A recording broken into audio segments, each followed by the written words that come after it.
Una de las verdades universales más grandes que existen como una realidad irremediable es que todos tenemos que morir. Dice en Hebreos 9:27, está establecido a los hombres que mueran una sola vez. Con esta declaración la Biblia niega y refuta la famosa doctrina de la reencarnación o de la transmigración de las almas, que tuvo su origen allá en el Medio Oriente, ¿verdad?, en los montes Himalayas y con los lamas. La Biblia refuta que haya otra oportunidad después de morir. Está establecido que muramos una sola vez y después de esta muerte solamente espera a todos los seres humanos el juicio eterno, ya sea para bendición o ya sea para maldición. No hay escapatoria a la muerte. Nosotros que vivimos en un mundo de corrupción, de deterioro, de decaimiento, nos damos cuenta que la misma ley física de la entropía nos muestra y nos exhibe la famosa manifestación de que todo absolutamente tiene que deteriorarse, decaer, morir. Es una ley inexorable, física y espiritual. Todo se tiene que gastar, todo se oxida, todo se echa a perder, todo se descompone, incluyendo al ser humano, que día a día vamos desgastándonos celular, fisiológica, mental, menos espiritualmente. Porque lo único que dice la Biblia, que se va renovando, que va cada día fortaleciéndose más, que va creciendo, es el hombre interior que tenemos aquellos que hemos recibido a Cristo como nuestro Salvador, el cual día a día se renueva.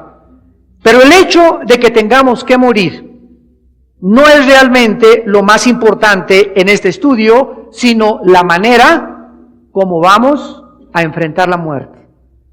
Ya habiendo aclarado que todos tenemos que morir, lo más importante es cómo vas a morir tú y cómo voy a morir yo. ¿Cómo vamos a enfrentar la muerte, que es inevitable? Si morimos, dice la Biblia, de la manera equivocada, sufriremos eternamente. Pero si morimos correctamente, con Jesucristo como nuestro Señor y como nuestro Salvador, viviremos eternamente. Por esta razón es de suma importancia que sepamos en esta noche cómo vamos a enfrentar la muerte. Hay muchas personas que enfrentan la muerte de maneras diferentes y con actitudes equivocadas. Por ejemplo, hay personas que desafían a la muerte, realizando actos o hazañas peligrosas, corriendo a 300,000 kilómetros, aventándose de cañadas y arriesgando su vida. Son seres humanos que desafían a la muerte de una forma absolutamente tonta y necia, y esas personas la mayor parte de las veces encuentran la muerte precisamente porque les gusta el peligro. Morirán así, de esa forma, como ellos quieren. Otras personas temen a la muerte, tienen miedo de morir.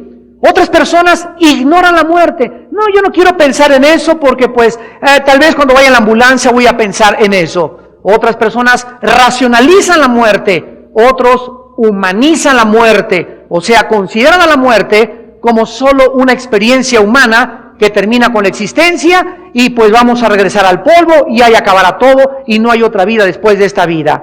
Pero solo existe una sola manera de enfrentar la muerte y es buscar conquistar la muerte y triunfar sobre ella. Y esta es la forma como Jacob la enfrentó. Recordamos que Jacob estaba muy grave. Acababa de bendecir a sus 12 hijos, los que formarían las 12 tribus de Israel, de las cuales nacería la nación de Israel. Y cuando Jacob está listo ya para morir, dice el versículo 29, mandó a decirles a todos: voy a ser reunido con mi pueblo. Vean ustedes la perspectiva y el conocimiento que este hombre, que fundó las 12 tribus de Israel y de las cuales nacieron la nación de Israel, tenía cerca de la muerte. Antes de morir, les dice a todos: voy a ser reunido con mi pueblo.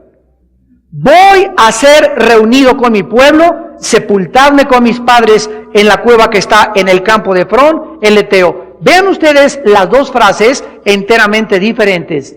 Una es: voy a ser reunido con mi pueblo. Aquí está hablando que él creía que en el momento de la muerte, él iba a ir a un lugar espiritualmente. Voy a ser reunido con mis padres. Y no está hablando que va a ser reunido con sus padres en el sepulcro. Y aparte dice: sepúltenme en tal área o en tal lugar geográfico. Entonces vemos aquí la diferencia entre ser reunido con sus padres y entre ser sepultado físicamente en un ataúd, en una tumba. Porque es una diferencia muy grande. Jacob nos muestra claramente esta distinción.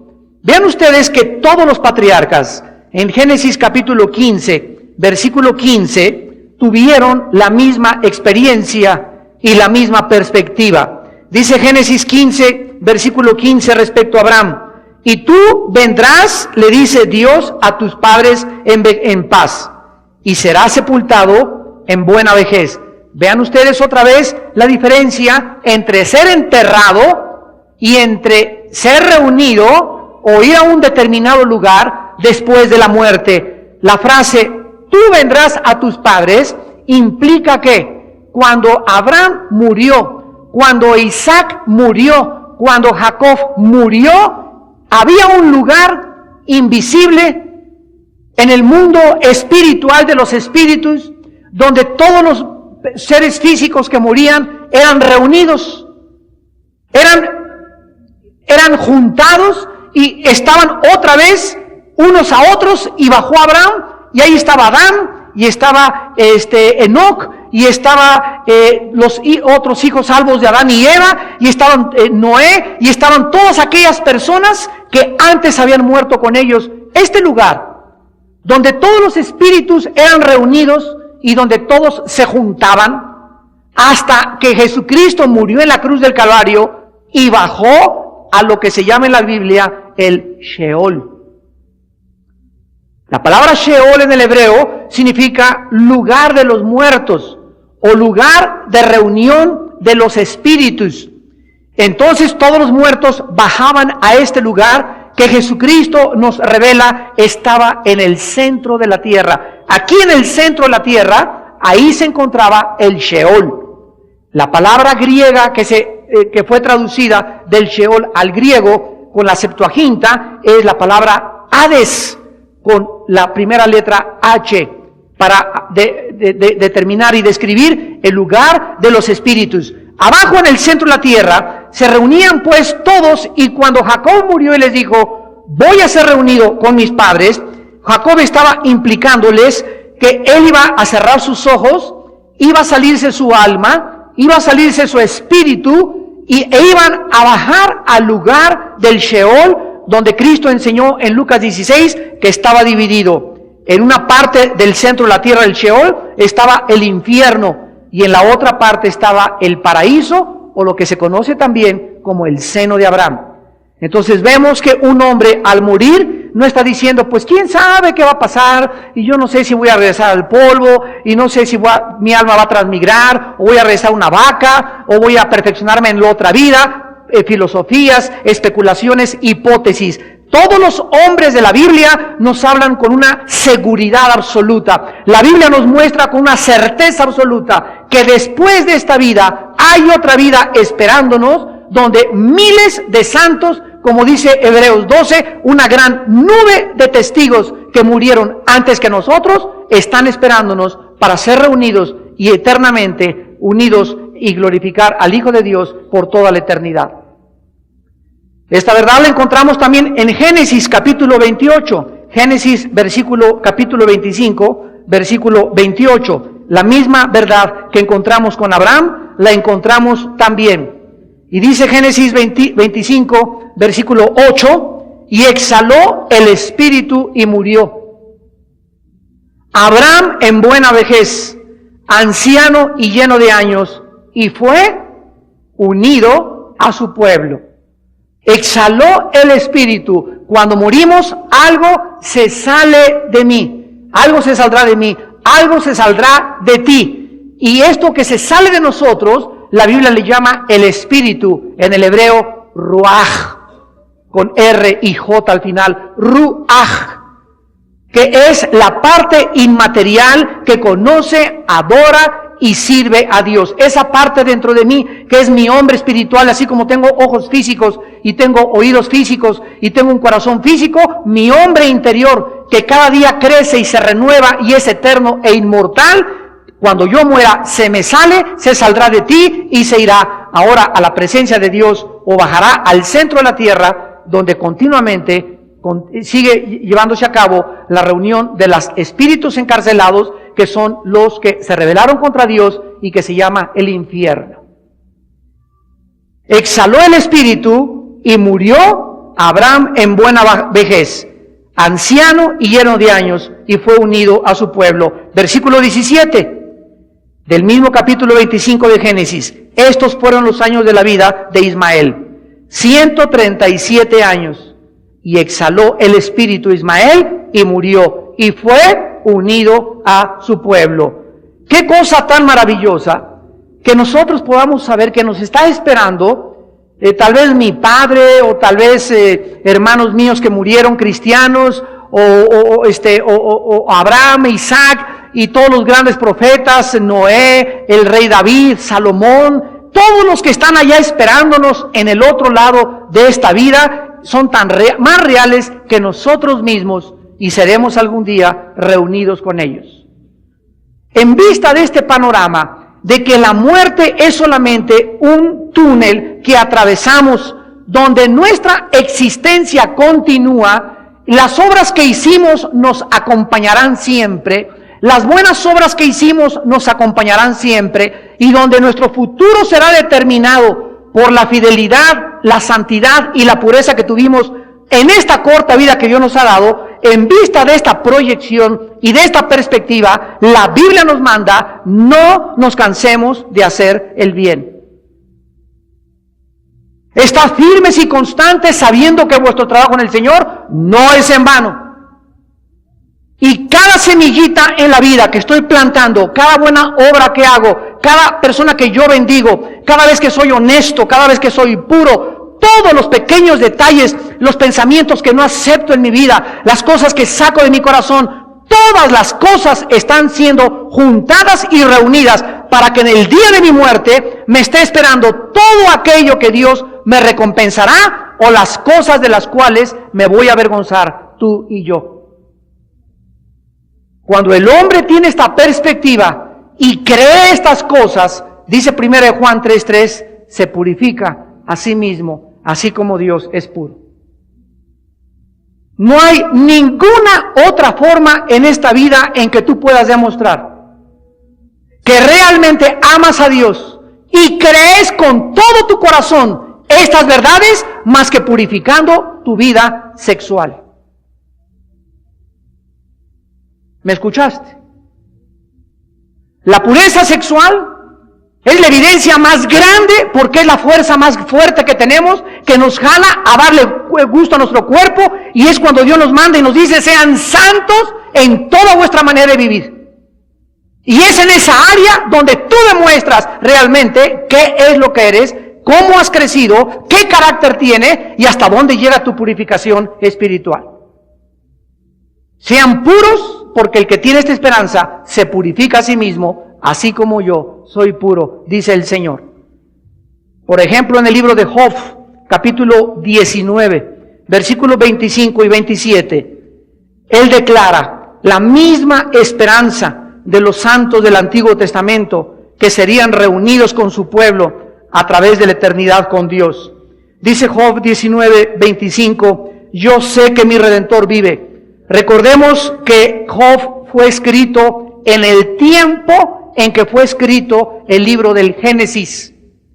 Job vivió en los tiempos de Abraham, que se llama la época de los patriarcas, que ha sido el título de la serie que hemos predicado. Job es el libro más antiguo de toda la Biblia. Y Job tenía este conocimiento. Yo sé que mi Redentor vive.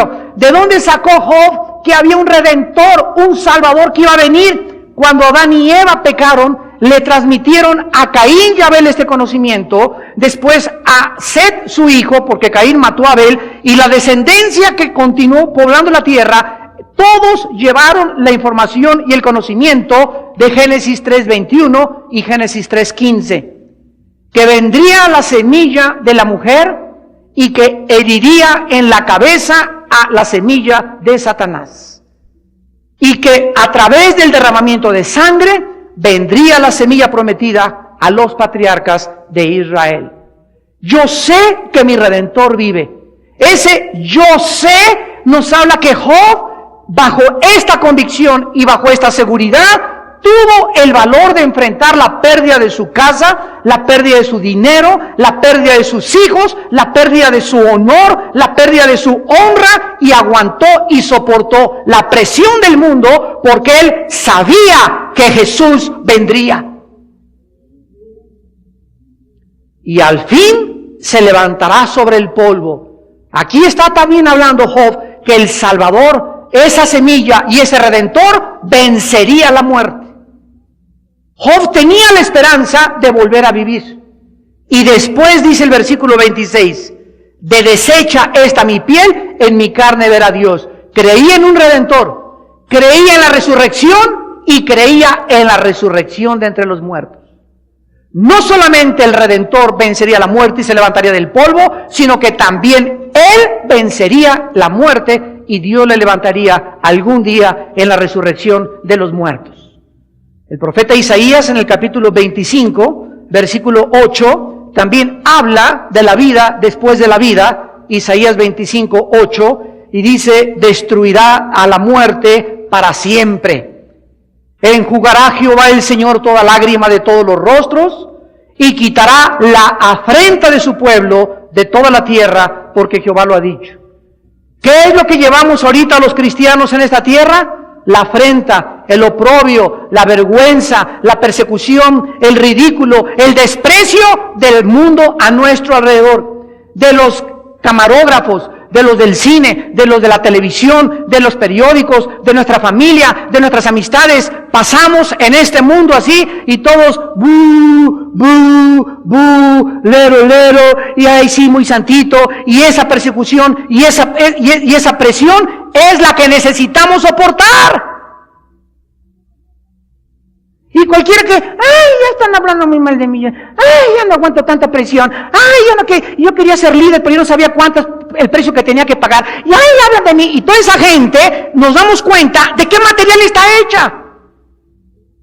Porque no es hasta que estás bajo presión donde se manifiesta tu corazón. ¿Cuánto aguantas? ¿Cuánto aguantas de presión? Ahora, los seres humanos y los cristianos que más presión aguantan son los que fueron llamados para ser líderes.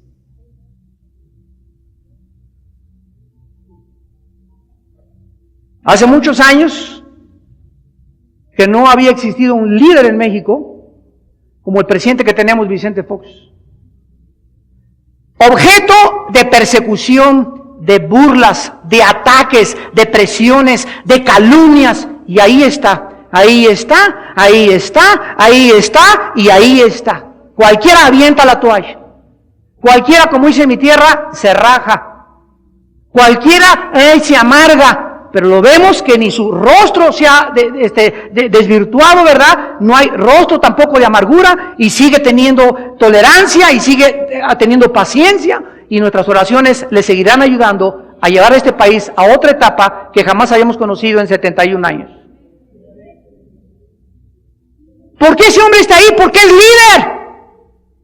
Cualquiera que no sea líder no aguanta. Tú chillas porque ya tu abuelita te sacó la escoba. O porque alguien oíste que dijo algo mal de ti. Ya no regresa a la iglesia porque me miraron feo. Están hechos de mermelada, McCormick.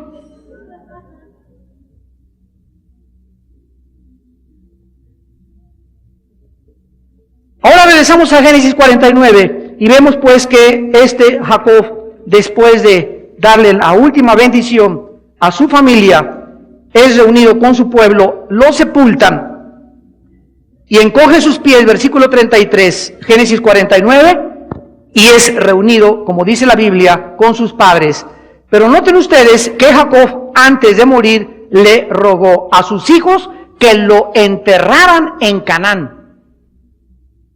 Entonces, ¿qué pasa en el capítulo 50? José se echa sobre el rostro de su padre, le llora y lo embalsaman, porque era la costumbre de Egipto embalsamar a los muertos. Duraba 40 días el embalsamiento, y durante 70 días, 2 meses y días, le lloran y le hacen todo el duelo que acostumbraban en el Medio Oriente a los muertos.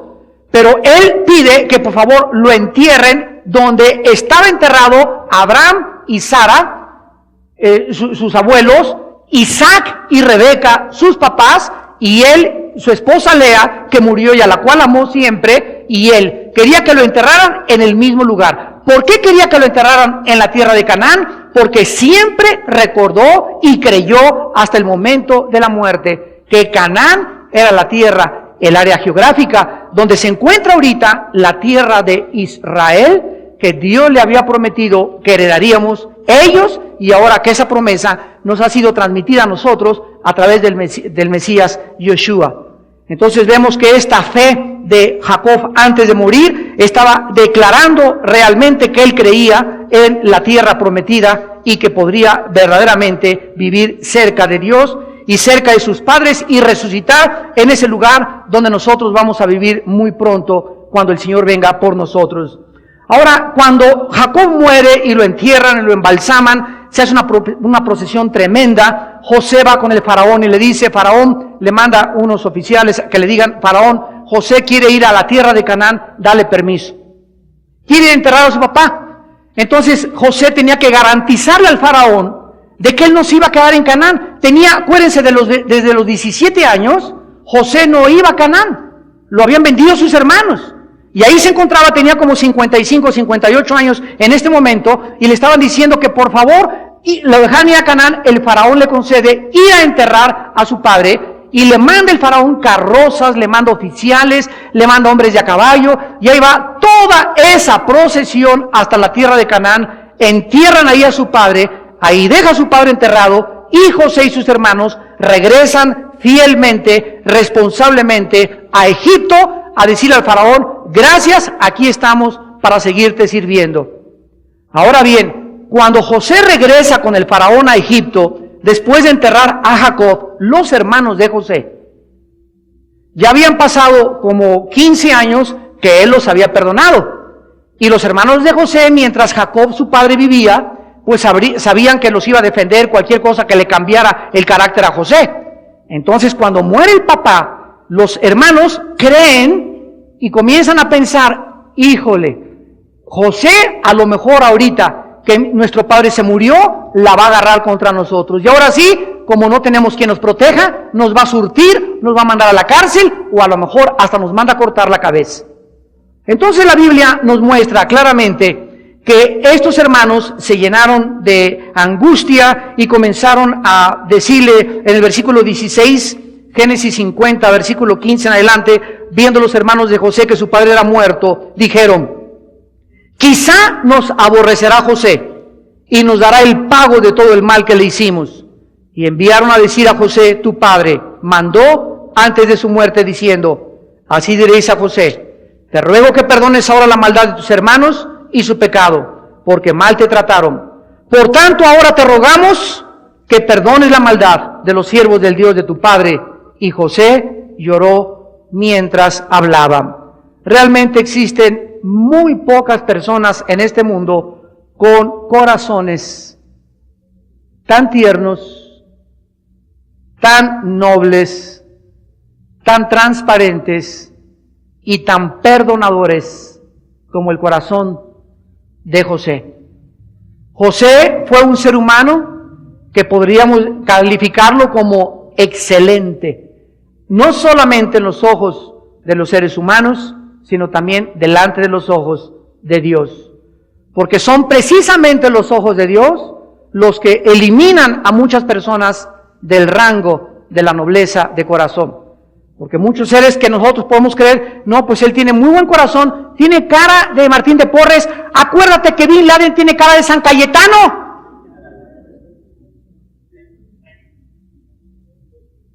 Vivimos una época en que los más grandes criminales y los más grandes terroristas tienen cara que no rompen un plato.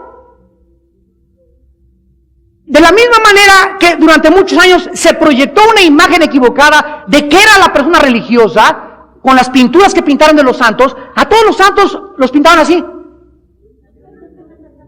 Vírgenes y todos así con cara de sufridos, de llorones, de borreguito medio a morir. Esa es la imagen que tenía la religión de los santos. Y por eso se quedó y entró a la iglesia y los hermanos ponen una cara así, hermanito, ¿cómo está? Muy bien. Y eso se llama religiosidad. En lugar de que verás, ¿qué pasó mi carnal?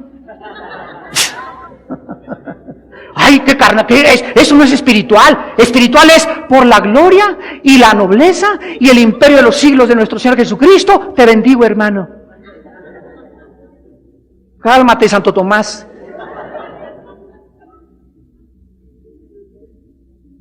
Jesús dijo en Lucas 16:15, lo que los hombres tienen por sublime delante de Dios es abominación. ¿Cuál fue el secreto en la vida de José?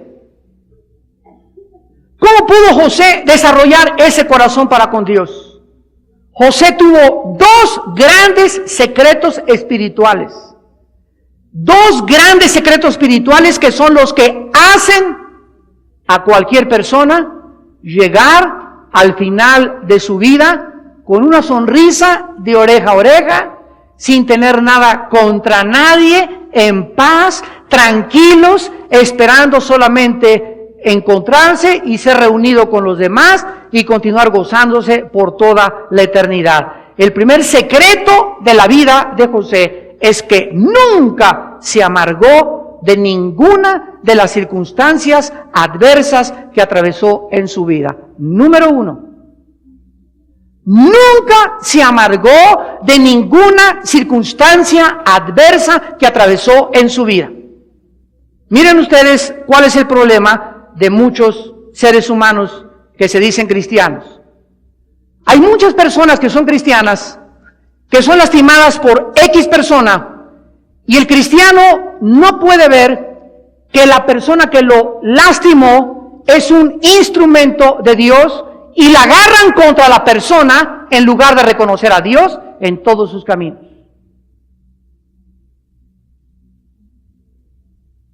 Hay muchas personas que tienes como jefe y tu jefe te dice, te vas a la banca 6 meses. Y ellos pierden la bendición porque ven al jefe y dicen, él trae algo contra mí, y no pueden ver a Dios a través de esa persona. Y mientras tú mantengas esta visión equivocada en la vida cristiana, nunca podrá Dios trabajar con tu vida. Nunca. Hermano, pero es injusto lo que me hicieron. Es que la Biblia dice en Romanos 8:28 que todas las cosas contribuyen para nuestro bien, buenas o malas, a los que amamos a Dios. A ver, Chencha te odia y es tu jefa y no te ha pagado y te ha hecho esto, y ese esposo te abandonó y esa esposa te abandonó y el pastor no te dio esa oportunidad de ser pastor nunca, y esa persona te hizo esto y el otro. Tú tienes que ver que a través de esas injusticias y a través de esas cosas equivocadas que esa persona hizo, si él trae algo contra ti personal, Dios lo convierte para tu bien.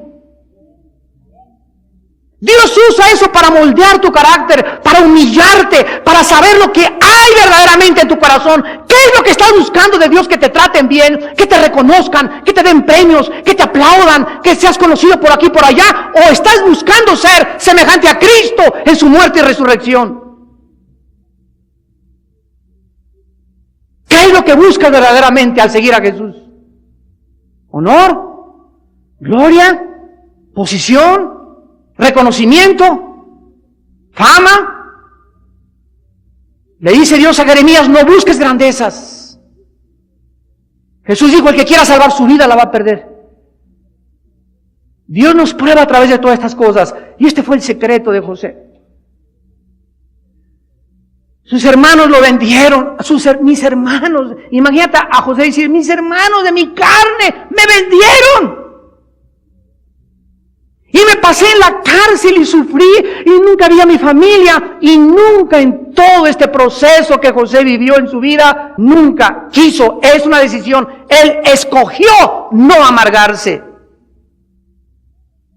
Siguió confiando en Dios. Señor, tú tienes un plan, tú tienes un plan, tú tienes un plan. Yo los perdono. Tú tienes un plan, me cachetean. Yo te confío en ti, Señor. Me ponen con espinas, yo te confío, Señor. Me ponen clavos, Señor, yo confío en ti. Me abandonas en la cruz. Aún así, Dios no te ha abandonado. Cuando Dios guarda silencio, es cuando más cerca está de nosotros. Ese es el secreto de la vida espiritual. Saber que Dios está con nosotros, que nunca nos dejará, ni nunca nos desamparará. Pero muchas veces Dios se esconde. Dios se esconde de nosotros. Y creemos, ¿dónde está Dios? Si estuviera Dios aquí, estuviera conmigo en el hospital, si estuviera Dios conmigo no hubiera chocado. Si estuviera con Dios esto no hubiera pasado esto. Si estuviera Dios esto no me pasaría estas cosas. Si estuviera Dios no me quedaría soltera. Si estuviera Dios me hubiera mandado un canchanchan para casarme. Y Dios se esconde a veces.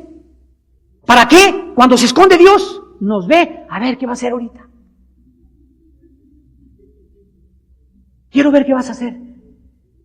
Porque es muy fácil. Ay, siento, hermano, la presencia de Dios. Siento el volcán eruptarme dentro de mí y los ángeles a través de mí trabajar. Y siento que Miguel me dijo que era su primo, el arcángel. Y hablé lenguas, y hice esto, y hice el otro, hermano, tuve visiones. Y tengo en esta iglesia 10 años y no me reconocen. ¿Qué no saben que soy sobrino de Santa Catarina? Y Dios está observándote. ¿Eso querías? ¿Eso es lo que estabas buscando realmente?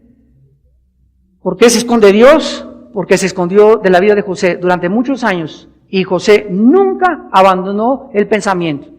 Es muy fácil decir Dios está conmigo cuando lo sentimos. Y gracias a Dios que Dios muchas veces en nuestras vidas nos hace sentir su presencia. Pero también es otra verdad, que Dios es un Dios que se esconde. Que Dios es un Dios que se escondió de Job 1 año.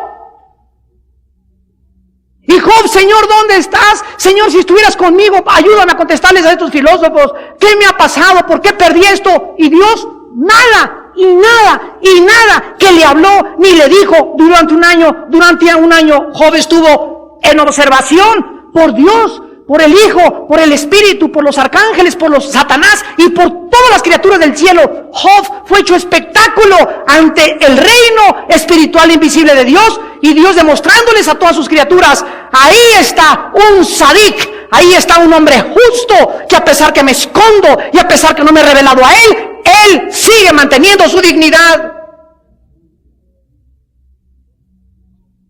Por eso Dios permitió eso en la vida de Job. No te asustes cuando no sientes la presencia de Dios. Hay cristianos que si no sienten la presencia de Dios, no oran, no leen la Biblia porque no siento que está Dios conmigo. No es de que sientas, es por fe. La Biblia dice, no te dejaré, desampararé, lo sientas o no lo sientas. ¡Qué peligro es cuando estás buscando sentirlo siempre! Porque Él es un Dios que muchas veces no nos permite que experimentemos que está cerca de nosotros. Repito e insisto, para ver qué hacemos. El segundo secreto de José fue que siempre confió en Dios. No se amargó y siguió confiando y siguió confiando. Una de las definiciones más claras de qué es la fe es confiar en Dios en tiempos oscuros.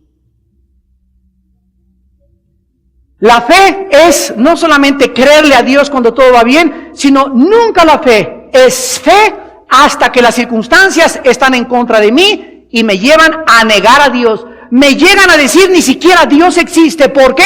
Por lo que está pasando, por esta inundación, el agua me lleva a mi casa, perdí esto. Si Dios existiera y Él estuviera conmigo, no hubiera permitido las cosas que me están pasando. Ahí es cuando el justo por la fe vivirá. Ahí es cuando más que nunca debes de confiar en Dios.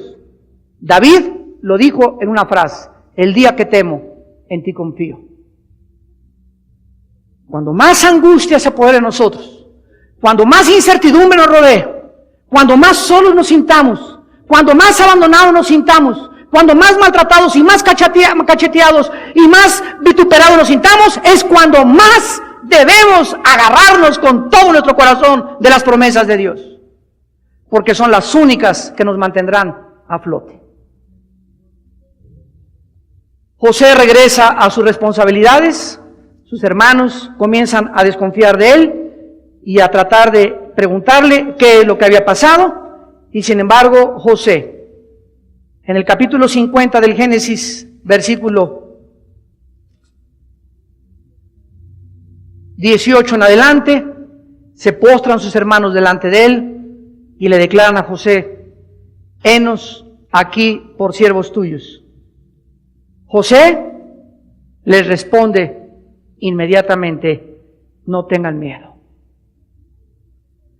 Lo primero que José declara es: ¿qué acaso yo estoy en el lugar de Dios? ¿Qué acaso soy yo el juez para en este momento vengarme de ustedes? Y cuando tú pases la misma circunstancia en la vida y veas a las personas que te han lastimado y que quisieras retorcerles el pescuezo y meterles una coladera, y quisieras que les cayera una casa, y quisieras que desaparecieran, y quisieras que les pasara estas cosas, siempre recuerda en la vida que el Dios Todopoderoso es el juez y legislador, y que dice: mía es la venganza, yo pagaré, dice el Señor. José mantuvo este concepto del carácter de Dios durante toda su vida. Yo no puedo tomarme la justicia en mis propias manos. Mi parte es, si me ofenden 70 veces, Pedro le reiteró a Jesús a Pedro, 70 veces perdona a tu hermano. Perdona, perdona, perdona, perdona, perdona, perdona. No te tragues nada. No te guardes nadita de rencor. Porque el rencor crece y se desarrolla sin que nos demos cuenta. Y esa cosita que te hicieron hace un mes, al mes ya no es rencor, es amargura. Y dice Hebreos 12:15, mirad bien, que en ninguno de ustedes salga una raíz de amargura, que brotando esta raíz de amargura te impida recibir la gracia de Dios. Y muchos contamines y contagies, porque si hay algo contagiosísimo, es la amargura. ¿Qué acaso estoy yo en el lugar de Dios? Versículo 20, ustedes pensaron mal contra mí, mas Dios lo encaminó a bien. Todos los limones que me aventaron ustedes, Dios los hizo agua de limón.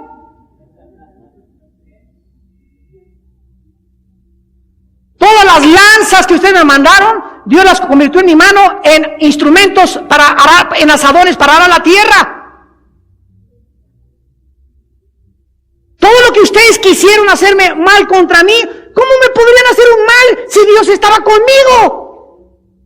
Si Dios conmigo, ¿quién contra mí?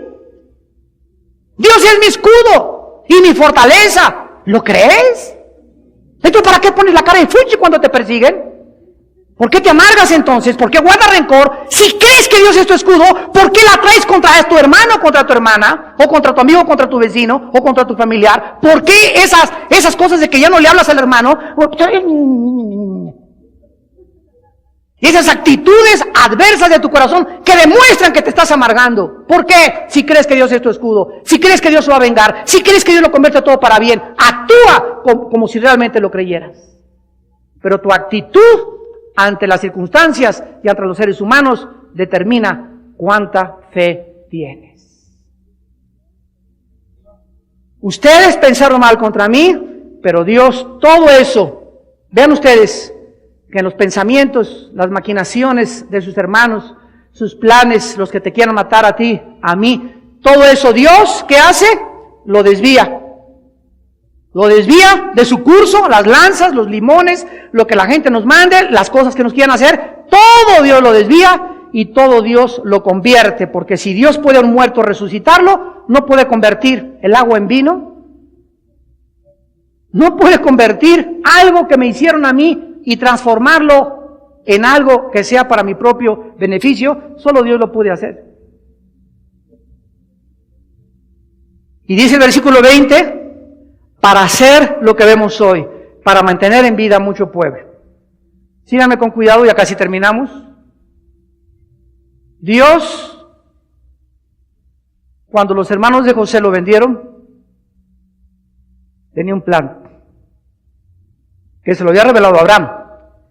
Y le dijo Dios a Abraham en Génesis 15, en Génesis 17, Abraham, van a ser ustedes cautivos 400 años en Egipto. Todavía no nacía Isaac, todavía no nacía Jacob. Van a ser cautivos y después van a regresar a su tierra, con Moisés en el libro del Éxodo. Entonces, cuando José nació, él fue el instrumento de Dios, él fue el instrumento de Dios para que se cumpliera la profecía de Abraham y para que las 12 tribus de Israel, los 2 hermanos de José, entraran a Egipto y dentro de Egipto vivieran bajo un faraón, viviera otro faraón, se muriera y nació otro faraón, y fueran esclavos 400 años, y después libertarlos Dios con su gran poder a través de las plagas, y llevarlos por el desierto hasta la tierra de Canaán. El instrumento de Dios fue José. Y todos los instrumentos que Dios escoge, fíjense lo que dice el versículo 20, para mantener en vida. ¿Quieres que tus hijos pasen el puente? ¿Quieres que tu esposo pase el puente? ¿Quieres a esas personas que ames que pasen al otro lado, que es la muerte, y entran a la vida eterna? La pregunta es, ¿quieres? Sí, sí quiero. Segunda pregunta, ¿pagas el precio? ¿Cuál es el precio? Sufrir por ellos.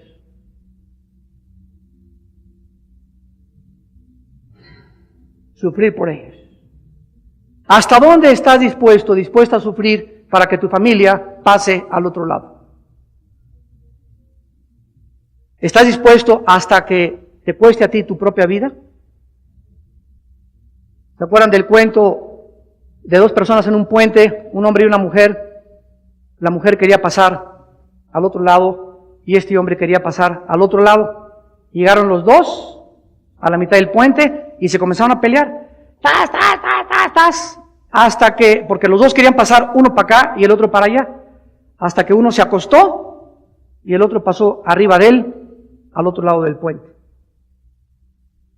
En un matrimonio, si los 2 están así, lo vamos a ver el sábado, a la greña, ese matrimonio no tiene solución. Si uno se acuesta y se sacrifica por el otro, hay salvación para el cónyuge, a tu esposo o para tu esposa, de que sea salvo algún día.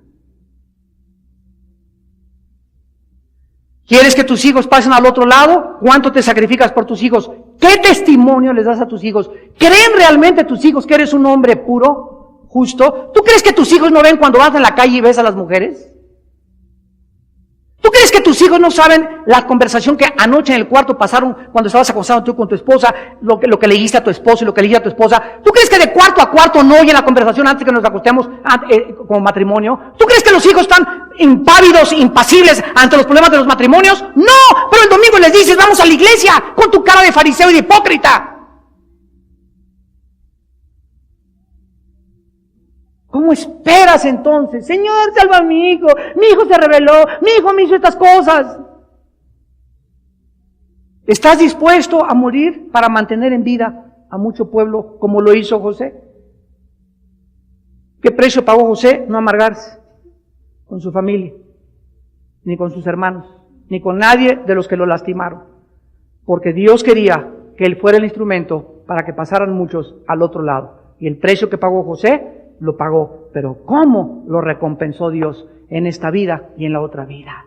Al grado que lo hizo primer ministro de Egipto, puso a sus hermanos delante de sus pies y murió en paz hasta su 3ª generación, conociendo a sus nietos, con el perdón, la paz y la tranquilidad de que pasó a la otra vida y lo estaba esperando Isaac, Abraham, Adán y todos en gran fiesta, esperando a que Jesucristo, después de morir, bajara al Sheol, abriera las puertas del Sheol y se sacara a todos los que estaban esperándolo y se los llevara al cielo ahorita, en este momento donde ellos nos están esperando a todos nosotros.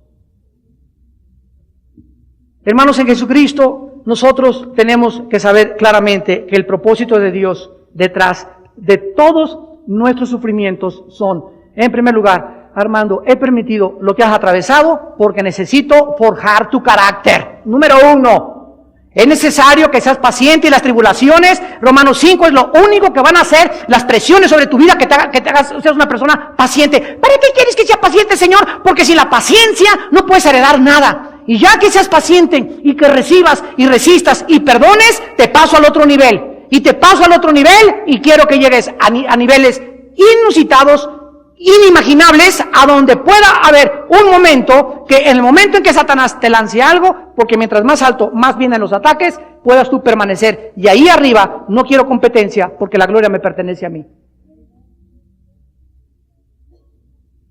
Una de las frases que siempre comparto con mi esposa, que me han bendecido durante toda mi vida, es la que me dijo un misionero antes de morir.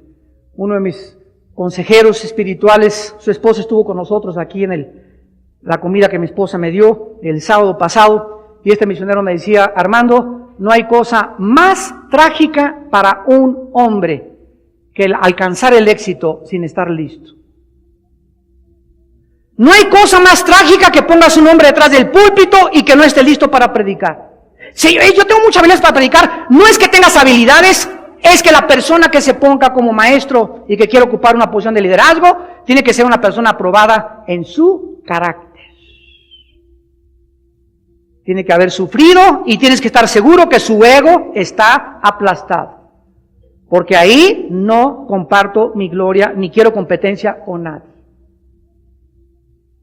No hay cosa más trágica que un deportista alcance un lugar de éxito, un artista de cine, un escritor, y que lleguen a un nivel de éxito y no están listos, no han madurado, no están sentados en una plataforma de equilibrio emocional, de equilibrio espiritual, y ahí el éxito los marea, los corrompe, los enferma y se convierten en dioses. Y se creen con derechos de que el mundo tiene que estar a sus pies y que los tienen que servir, y se vuelven prepotentes y se vuelven gobernantes arbitrarios y se vuelven abusivos porque creen que tienen todo el derecho de todo porque llegaron a esa posición. Porque nunca estuvieron listos para alcanzar el poder. El emperador romano Antonino decía: el poder corrompe y el poder absoluto corrompe absolutamente también. Finalmente vemos que José les dice en el versículo 21, no tengan miedo, yo los voy a sustentar a ustedes y a vuestros hijos. Y así los consoló y les habló al corazón. ¿Qué es lo que Dios quiere al final de nuestra vida? Que seamos padres de nuestra familia, todos, principalmente los varones. Que tú hasta el final de tu vida, a tus hijos, los sigas sustentando, a tu esposa, a tus nietos. Y que podamos ahí a la orilla de la cama, ya viejitos, listos para partir con Dios, si nos concede Dios la vida y lleguemos a esa edad, poder decir: he acabado la carrera, he peleado la buena batalla, he echado mano de la vida eterna. Me muero en paz. No tengo nada contra nadie, me muero sin tener rencor contra nadie, he perdonado a todos mis enemigos. Dios sabe que no tengo nada al morir contra nadie. Esa bendición la reciben mis hijos, me muero, ellos la reciben, esa bendición espiritual, y la reciben mis nietos, y la reciben nuestros bisnietos, hasta la 4ª generación. Porque Dios quiere bendecirnos a través de nosotros, para que nosotros seamos bendición a toda la gente a nuestro alrededor. Pero si tú mueres amargado, debiendo, grosero, transaste a medio mundo, te aprovechaste, a tu esposa no le fuiste leal nunca, a tu esposo lo traicionaste, a tus hijos les diste mal ejemplo, imagínate el horror el día de tu muerte. Dios tenga misericordia de ti, porque en ese día ya no habrá regreso. Está establecido los hombres que muramos una sola vez, y después de la muerte nos espera el juicio. ¿Cómo quieres morir? ¿Quieres morir con bendición? Dios, en esta tarde que estás vivo y que todavía podemos caminar y tenemos salud, te quiere dar la oportunidad en este momento de que te arrepientas de tus pecados. De que mires hacia atrás y te des cuenta todo el daño que has hecho, el rencor que has hecho, las personas que has ofendido, las personas que has lastimado, a quienes no has perdonado. Y hoy que Dios te manda arrepentirte, arrepiéntete. Es en este momento, cuando oyes su voz, que no debes endurecer tu corazón. Hoy es el día de tu salvación, hoy es el día en el que Dios te dice arrepiéntete. Y desde hoy puedes tú preparar tu vida y llegar al final de tu vida. Lleguemos al final de nuestra vida preparados para encontrarnos con nuestro Dios.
smile.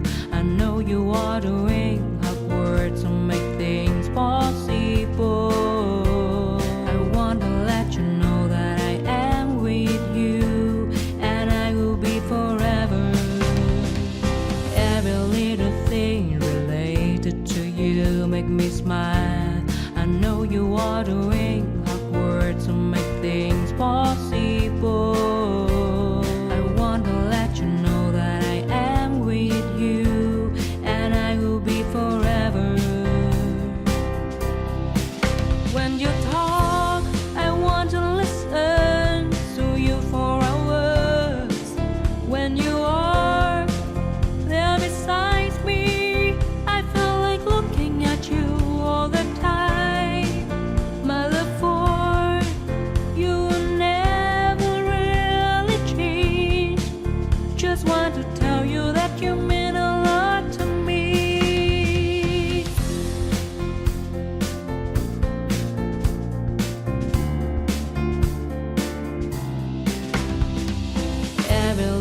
Related to you make me smile.